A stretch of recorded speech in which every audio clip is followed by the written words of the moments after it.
ಪ್ರವಾಸಿ ಪ್ರಪಂಚದ ಟ್ರಾವೆಲ್ ಬುಲೆಟಿನ್ಗೆ ಸ್ವಾಗತ. ನಾನು ಸ್ವಾತಿ ಕೃಷ್ಣ. ಈಗ ಹೆಡ್ಲೈನ್ಸ್.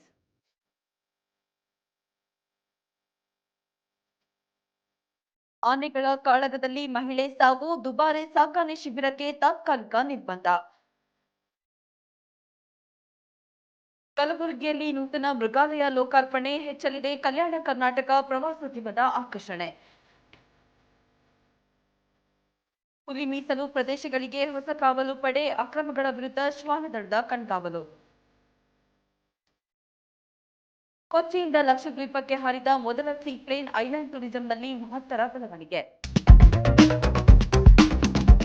ಆನೆಗಳ ಕಾಳಗದಲ್ಲಿ ಸಿಲುಕಿ ಮಹಿಳೆಯೊಬ್ಬರು ಮೃತಪಟ್ಟಿರುವ ಘಟನೆ ಕೊಡಗಿನ ದುಬಾರೆ ಸಾಕಾಣೆ ಶಿಬಿರದಲ್ಲಿ ನಡೆದಿದೆ. ಸೋಮವಾರ ಮಧ್ಯಾಹ್ನ ಕಂಜನ್ ಮತ್ತು ಮಾರ್ತಾಂಡ ಆನೆಗಳ ಮಧ್ಯೆ ಏಕಾಏಕಿ ಕಾಳಗ ಪ್ರಾರಂಭವಾಗಿ ಈ ದುರ್ಘಟನೆ ಸಂಭವಿಸಿದೆ. ಈ ಕಾಳಗ ಪ್ರಾರಂಭವಾಗುತ್ತಿದ್ದಂತೆ ಪ್ರವಾಸಿಗರೆಲ್ಲ ಓಡಲಾರಂಭಿಸಿದ್ದಾರೆ. ಈ ಸಂದರ್ಭದಲ್ಲಿ ಆನೆಗಳ ಮಧ್ಯೆ ಸಿಲುಕಿದ ಚೆನ್ನೈ ಮೂಲದ ಮಹಿಳೆ ಸಾವನ್ನಪ್ಪಿದ್ದಾರೆ. ಕಾವಾಡಿಗರು ಎಷ್ಟೇ ಪ್ರಯತ್ನ ಪಟ್ಟರೂ ಆನೆಗಳನ್ನು ನಿಯಂತ್ರಿಸುವುದಕ್ಕಾಗಲಿ ಮಹಿಳೆಯನ್ನು ರಕ್ಷಿಸುವುದಕ್ಕಾಗಲಿ ಸಾಧ್ಯವಾಗಲಿಲ್ಲ. ಮಾರ್ತಾಂಡ ಆನೆಗೆ ಗಂಭೀರ ಗಾಯಗಳಾಗಿದ್ದು ಚಿಕಿತ್ಸೆ ಫಲಕಾರಿಯಾಗದೆ ಸಾವನ್ನಪ್ಪಿದೆ ಎಂದು ತಿಳಿದುಬಂದಿದೆ. ಈ ಘಟನೆಯ ನಂತರ ದುಬಾರೆ ಆನೆ ಶಿಬಿರಕ್ಕೆ ತಾತ್ಕಾಲಿಕವಾಗಿ ನಿರ್ಬಂಧ ಹೇರಲಾಗಿದೆ ಎಂದು ಅಧಿಕಾರಿಗಳು ತಿಳಿಸಿದ್ದಾರೆ. ಐತಿಹಾಸಿಕ ಮತ್ತು ಸಾಂಸ್ಕೃತಿಕ ಇತಿಹಾಸ ಹೊಂದಿರುವ ಕಲಬುರಗಿಯಲ್ಲಿ ಪ್ರವಾಸಿ ಆಕರ್ಷಣೆಯನ್ನು ಹೆಚ್ಚಿಸಲು ನೂತನ ಮೃಗಾಲಯವನ್ನು ಲೋಕಾರ್ಪಣೆ ಮಾಡಲಾಗಿದೆ. ಕಲಬುರಗಿ ಜಿಲ್ಲೆಯ ಮಾಡಬೂಳ ಗ್ರಾಮದ ಬಳಿ ಈ ನೂತನ ಮೃಗಾಲಯ ನಿರ್ಮಾಣಗೊಂಡಿದ್ದು ಚಾರಣ, ಬೋಟಿಂಗ್, ಉದ್ಯಾನವನಗಳು ಇಲ್ಲಿನ ಪ್ರಮುಖ ಆಕರ್ಷಣೆಯಾಗಿದೆ. ಈ ನೂತನ ಮೃಗಾಲಯದಲ್ಲಿ ಮೂಲಸೌಕರ್ಯವನ್ನು ಅಭಿವೃದ್ಧಿಪಡಿಸಲಾಗಿದ್ದು ಮೃಗಾಲಯದ ಪ್ರಾಣಿಗಳಿಗಾಗಿ ಆಸ್ಪತ್ರೆ, ಅಡಿಗೆ ಮನೆ, ಕ್ವಾರಂಟೈನ್ ವಿಭಾಗ ಹಾಗೂ ಆಡಳಿತ ಕಟ್ಟಡ ಸಿದ್ಧವಾಗಿದೆ ಎಂದು ಅಧಿಕಾರಿಗಳು ತಿಳಿಸಿದ್ದಾರೆ.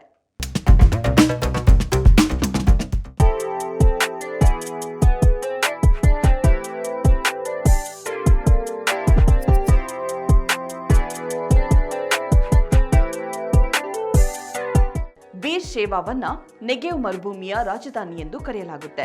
ಇದು ಇಸ್ರೇಲ್ನ 8ನೇ ಅತಿ ಹೆಚ್ಚು ಜನಸಂಖ್ಯೆ ಹೊಂದಿರುವ ನಗರ ಮತ್ತು ವಿಸ್ತೀರ್ಣದಲ್ಲಿ ಜೆರುಸಲೇಂನ ನಂತರದ 2ನೇ ದೊಡ್ಡ ನಗರವಾಗಿದೆ. ಮರುಭೂಮಿಯ ಮಧ್ಯದಲ್ಲಿದ್ದರೂ ಇದು ಅತ್ಯಾಧುನಿಕ ತಂತ್ರಜ್ಞಾನದ ಕೇಂದ್ರವಾಗಿ ಬೆಳೆದಿದೆ.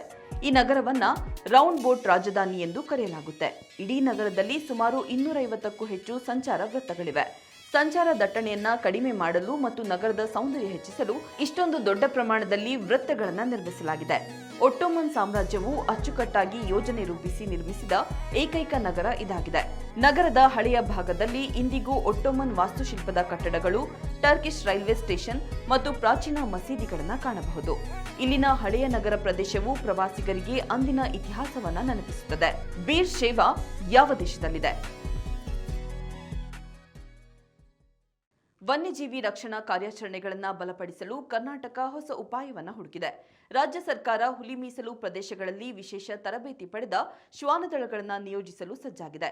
ಈ ಬಗ್ಗೆ ಮಾಹಿತಿ ಹಂಚಿಕೊಂಡಿರುವ ಅರಣ್ಯಾಧಿಕಾರಿಗಳು ಹುಲಿ ಮೀಸಲು ಪ್ರದೇಶಗಳಿಗೆ ಮೀಸಲಾದ ಶ್ವಾನದಳಗಳನ್ನು ರಚಿಸಿರುವ ಭಾರತದ ಮೊದಲ ರಾಜ್ಯ ಎಂಬ ಹೆಗ್ಗಳಿಕೆಗೆ ಕರ್ನಾಟಕ ಪಾತ್ರವಾಗಿದೆ ಎಂದು ತಿಳಿಸಿದ್ದಾರೆ.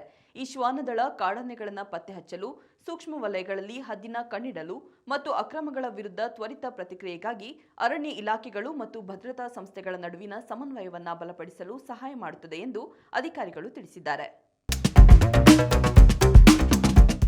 ಕೊಚ್ಚಿ ಮತ್ತು ಲಕ್ಷದ್ವೀಪಗಳ ನಡುವಿನ ಮೊದಲ ಪ್ರಾಯೋಗಿಕ ಸೀಪ್ಲೇನ್ ಹಾರಾಟವು ಯಶಸ್ವಿಯಾಗಿ ಪೂರ್ಣಗೊಂಡಿದೆ.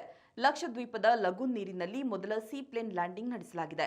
ಕೊಚ್ಚಿ ಅಂತಾರಾಷ್ಟ್ರೀಯ ವಿಮಾನ ನಿಲ್ದಾಣದಿಂದ ಕಲ್ಪೇನಿ, ಕದ್ಮತ್, ಕಿಲ್ಟನ್, ಕವರಟ್ಟಿ ಮತ್ತು ಅಗಟ್ಟಿ ಸೇರಿದಂತೆ ದ್ವೀಪಗಳ ಸಂಪರ್ಕಕ್ಕೆ ಈ ಸೀಪ್ಲೇನ್ ಉಪಯುಕ್ತವಾಗಲಿದ್ದು ಭಾರತದ ಐಲ್ಯಾಂಡ್ ಟೂರಿಸಂನ ಪ್ರಮುಖ ಆಕರ್ಷಣೆಯಾಗಿ ಹೊರಹೊಮ್ಮಲಿದೆ. ಈಗ ಕ್ವಿಜ್ ಟೈಮ್. ಇಂದಿನ ಪ್ರಶ್ನೆ: ಭಾರತದ ಮೊದಲ ನ್ಯಾಷನಲ್ ಪಾರ್ಕ್ ಯಾವುದು?